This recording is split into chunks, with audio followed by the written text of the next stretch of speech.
rata-rata 1 kilo 1.000, saat Jawa Tengah bawa ke Jawa Timur kosnya nggak akan utuh Pak. Makanya kalau tadi Bapak ngendikan bahwa bagaimana mengeringkan, memanaskan, menggiling jadi tepung, insya Allah sudah banyak yang tahu. Kuncinya adalah market. Setelah kita menepungkan mau dikemanakan, itu pentingnya di situ.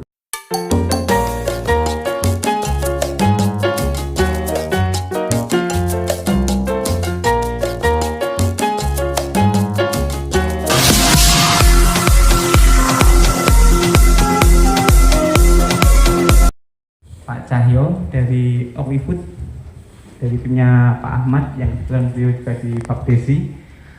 Saya tidak menanyakan, cuman tadi saya menangkap ada hal yang menarik yang sekarang lagi booming di Indonesia, yaitu talas bening, Pak. Ya. Nah, mungkin sebagai sedikit wawasan boleh buka channel saya Bung Cahyo. Saya ungkap semua tentang bagaimana talas bening itu. Nah, saya sendiri tidak hanya berbicara dalam sebuah YouTube, saya sudah menanam 2 hektar, saya ada pengeringan, saya ada perajangan, dan terakhir kami didampingi Ibu Wakil Wali Kota Semarang untuk ekspor kontainer yang kelima. Artinya saya tidak bicara daun, karena talas ini marketnya, komoditasnya sudah terbuka, tapi marketnya tertutup, Pak. Kenapa demikian? Semua orang tahu bahwa talas ini mudah dibudidayakan, bahasa kasarnya kita lempar aja tumbuh.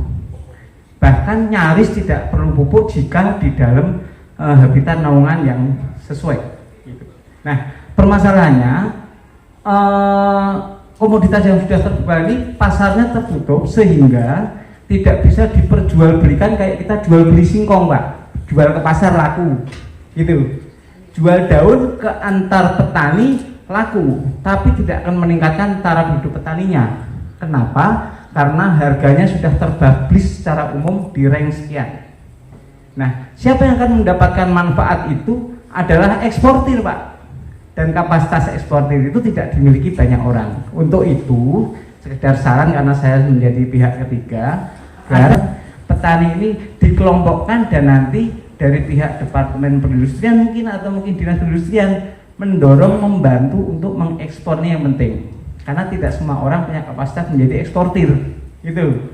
Itu dari daun. Jadi silahkan nanti buka di channel Bung Cahyo. Boleh juga belajar di tempat saya di Sukoharjo. Kebetulan di Jawa Tengah saya termasuk sama tim itu pionir.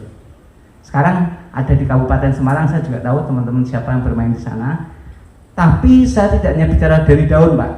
Karena sebenarnya talas ini dibudidayakan sejak zaman kolonial dulu itu adalah dari usaha manfaat ketahanan pangan. Yang dibutuhkan besarnya itu adalah umbinya, gitu. Kalau daun sekarang menjadi euforia karena market umbinya sekarang ini hanya ada bisa diproses di Malang, Jawa Timur, dan harganya sudah tertata bahwa rata-rata 1 kilo 1.000, saat Jawa Tengah bawa ke Jawa Timur kosnya nggak akan utuh, Pak. Makanya kalau tadi Bapak ngendikan bahwa bagaimana mengeringkan, memanaskan, menggiling jadi tepung, insya Allah sudah banyak yang tahu. Kuncinya adalah market. Setelah kita menepungkan mau dikemanakan, itu pentingnya di situ. Nah, saya akan menyikapi di harga di 800.000 dalam masa 4 tahun itu bisa menimbulkan batang yang beratnya 30 kilo dengan angka 30.000, Pak. Kalau 1 hektar kita punya 20.000 pohon, berarti petani itu akan bisa punya pensiun 600 juta aslinya. Permasalahannya, industri yang menepungkan saat menepungkan orang di Jawa Timur itu juga tidak bisa menampung semua seluruh Indonesia yang tanam ini, Pak. Gitu. Kenapa? Jika dari Jawa Tengah, Jawa Timur kosnya tinggi, udah nggak masuk angkanya, Pak. Sehingga memang kalau itu mau terserap harus ada industri penampungannya di wilayah terdekat itu. Dan untuk membuat industri penampungan atau bikin pabrikasi itu tentu tidak mudah, karena talas ini tidak bisa kayak singkong sekian bulan dicabut terus digiling. Tanam ini perlu bertahun-tahun. Nah, sementara mesin pabrik perlu jalan terus menerus. Untuk itu diperlukan adanya sosialisasi seperti ini, bagaimana produk unggulan Talis ini di kemudian hari juga bisa diproduksi sebagai makanan yang dikalengkan.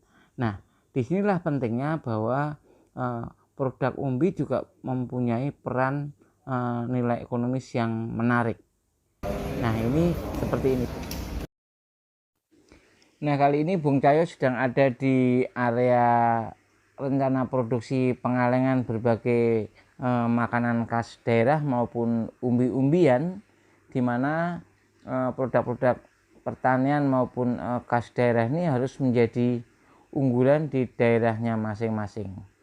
Nah, tampak trial untuk pengalengan ini memang tidak mudah dilakukan oleh UMKM karena memerlukan alat dan teknologi yang sudah tinggi, sehingga bekerja sama dengan produsen adalah menjadi yang paling menarik. Trial penghampaan menghilangkan kondisi udara di dalam kemasan itu sendiri. Proses trial penghampaan daripada kemasan kaleng itu sendiri, di mana harus dijamin sterilisasi sehingga tidak ada udara dan mengakibatkan melembutnya kaleng itu sendiri. Nah, beberapa derajat yang harus standar boleh nanti akan kita sampaikan. Modulnya ini. Nah, di sini adalah trial pengepakan atau penutupan kaleng, di mana hasil daripada yang sudah disterilisasi dengan menghilangkan gelombang udara di dalam kalengnya. Berikutnya mengalami proses vakum. Setelah itu dingin baru kita press. Nah, ini adalah persiapan untuk mencoba memasukkan apa yang telah diuji untuk di vakum atau sterilisasi, atau bisa disebut pasteurisasi lah ya. Boleh disebut pasteurisasi, di mana disinilah diuji bagaimana tidak terkontaminasi udara. Nah, inilah produk-produk lain selain umbi-umbian yang kita kalengkan adalah produk lauk-lauk khas daerah. Nah, seperti ini. Bapak dan Ibu sekalian, terima kasih banyak atas kehadirannya hari ini. Ya Pak, ini yang grup WhatsApp Pak. Maaf.